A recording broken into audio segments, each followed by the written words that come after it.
ចូលមកដល់ផ្ទះនេះដូចផ្ទះដង្ខៅសម័យលង្វែកចឹងនិយាយពីថាអាហារពេលព្រឹកមកពេលនេះគឺតម្លៃចាប់តែពី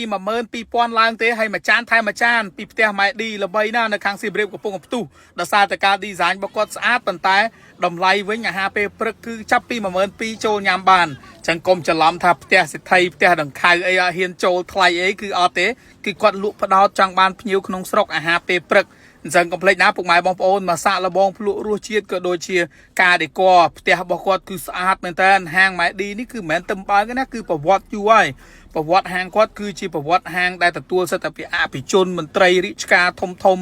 មុខតំណែងធំអីមកហាងគាត់និយាយទៅគឺរាប់ផ្លេចហើយអញ្ចឹងសម្រាប់ឥឡូវនេះគឺគាត់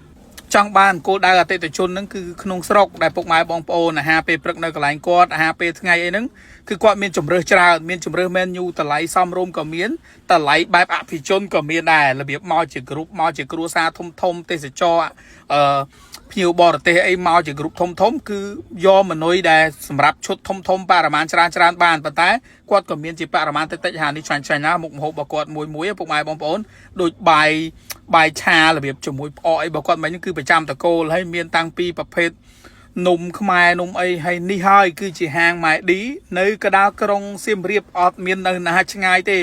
នៅកណ្ដាលក្រុងតែម្ដងពុកម៉ែបងប្អូននៅផ្លូវស៊ីវត្ថានិយាយទៅជាប់ផ្សារទំនើបលាក់គីចាស់និយាយទៅសម្រាប់ពុកម៉ែបងប្អូនមកដល់ក្នុងផ្ទះនេះភោជនីយដ្ឋាននេះគឺអារម្មណ៍យើងដូចនៅសម័យលង្វែកចូលផ្ទះដង្ខៅមួយចឹងណាគេនាំយើងមកចូលខាងក្នុងផ្ទះមើលទៅបរិយាកាសការរៀបចំស្អាតមែនតើផ្ទាំងគំនូជាពិសេសខ្ញុំស្រឡាញ់តែម្ដងគឺរចនាបថម៉ូដខ្មែរបន្តិចហើយបុគ្គលិកស្លៀកពាក់បែបខ្មែរបុរាណអីហ្នឹងគឺលយមែនតើអញ្ចឹងបើបាននាំបរទេសភ្ញៀវបរទេសចូលមកហាងគាត់ទៀតណាគឺអូបរទេសច្បាស់ជាលន់មាត់តសើថាវ៉ាវស្អាតយកតែមែនតើម៉ូដផ្ទះរបស់គាត់អញ្ចឹងសម្រាប់ពុកម៉ែបងប្អូន promotion នេះគឺត្រឹមតែខែដាច់ខែ5នេះទេអញ្ចឹងគឺថ្ងៃ31និយាយទៅថ្ងៃ31ផុតហើយទិញមួយថែមមួយអញ្ចឹងកុំភ្លេចណាពុកម៉ែបងប្អូនហើយមាន scan like page like អីរបស់គាត់បាន 10% off អីណាផ្សេងណាទៀតអញ្ចឹងកុំភ្លេចណាតាមដាន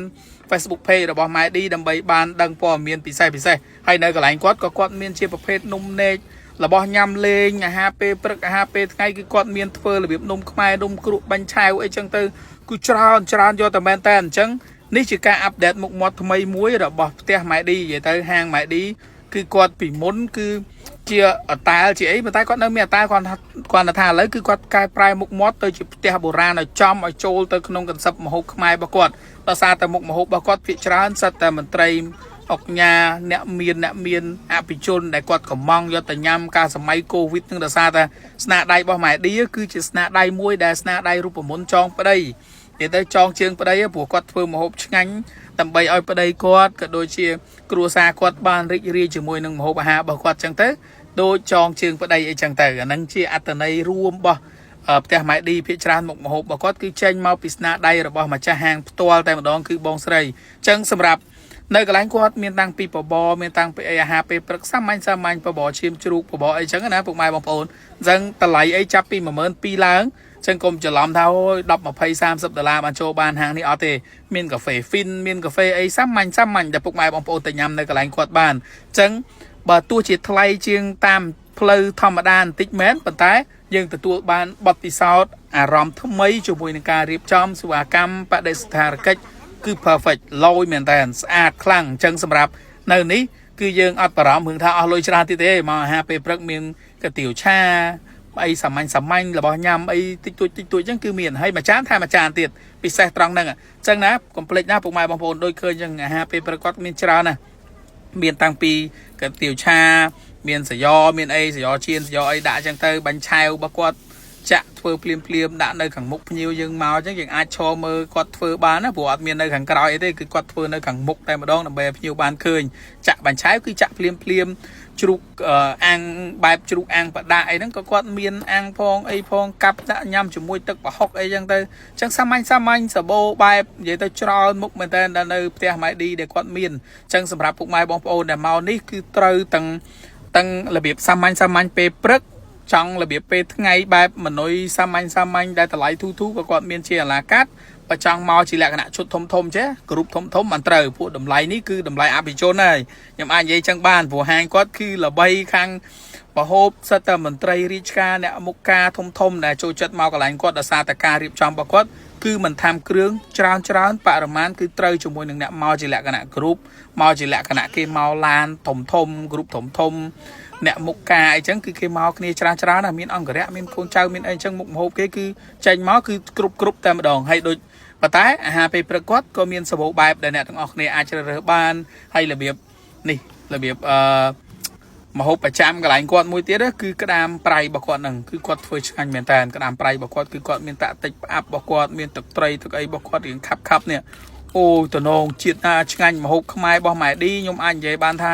ឲ្យមេដៃហ្មងរសជាតិមហូបគាត់មួយឆ្ងាញ់ណាពុកម៉ែបងប្អូនខ្ញុំអាចនិយាយបានថាប្រើពាក្យថាឆ្ងាញ់សម្រាប់ហាងគាត់ខ្ញុំគិតថា10នាក់9នាក់ឯងដែលអាចថាចូលចិត្តរសជាតិគាត់គីឡូថាថ្ងៃណាគាត់ឆ្លោះឆ្លោយអីមិនខ្ញុំមិនដឹងទេប៉ុន្តែរសជាតិនេះខ្ញុំទៅញ៉ាំខ្ញុំដឹងថាម្ហូបខ្មែរកន្លែងគាត់គឺឆ្ងាញ់មែនអញ្ចឹងស្នាដៃរបស់គាត់សង្ឃឹមថាគាត់រក្សាបាននៅស្នាដៃដូចអ្វីដែលខ្ញុំបានទៅភ្លក់ណាព្រោះ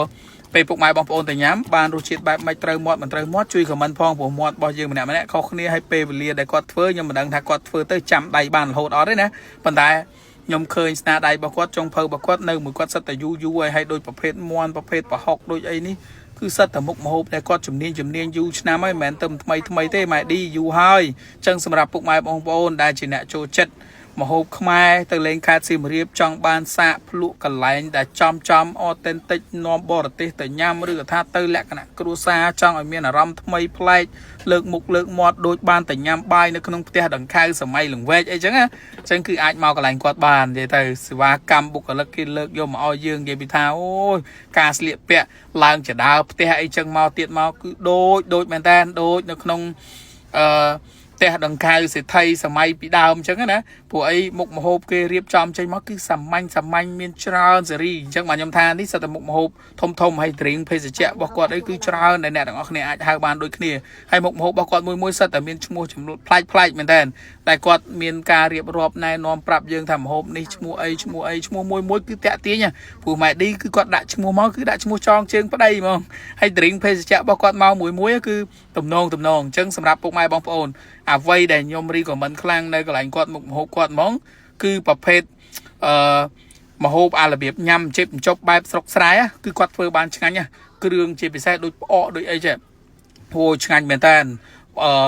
ពងទាអីហ្នឹងគឺរបស់គាត់ចេញមកចំហុយអីហ្នឹងគឺឆ្ងាញ់អញ្ចឹងសម្រាប់អ្នកទាំងអស់គ្នាដែលចូលចិត្តគ្រឿងអញ្ចឹងអូ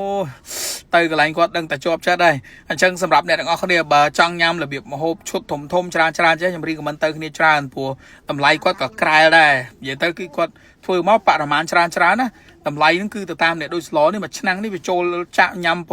8នាក់របៀបថាជាធម្មតាគេហៅ4 5មុខអញ្ចឹងប៉ុន្តែសាឡនហ្នឹងគឺគេតម្រូវដួសមកកូនចានបាន8 6នាក់8នាក់អីចឹងទៅហើយសម្រាប់មាន់អីគឺមាននិយាយទៅច្រើនមុខម្ហូបរបស់គេហើយខ្ញុំចូលចិត្តមួយទៀតគឺអានេះអាពងមាន់ត្រាំទឹកស៊ីអ៊ីវរបស់គាត់នេះឆ្ងាញ់ខ្លាំងអាមួយនឹងឆ្ងាញ់មែនតើអូជាតិឲ្យទឹកជ្រលក់របស់គាត់មួយដាក់មកច្បាស់ឆ្វាចហើយដល់អានេះចឹងមួយឈុតនេះគឺមានគ្រប់សពគ្រឿងស្រែទាំងអស់ហ្មងបាយក្តាំងកពឹសក្តាមស្រែរបស់ស្រែទៅសាមញ្ញហើយអាមួយនេះវិញគឺបាយឆាផ្អកលីងអីរបស់គាត់មិននេះរសជាតិអានឹងឆ្ងាញ់ផ្ដាំម៉ែមកអាមួយនេះកុំភ្លេចទៅហៅទៅគឺកុំភ្លេចអានឹងហ្មងអញ្ចឹងពីខ្ញុំទៅនៅកន្លែងគាត់មានប្រអែមមានអីទៀតអរគុណច្រើនបាយ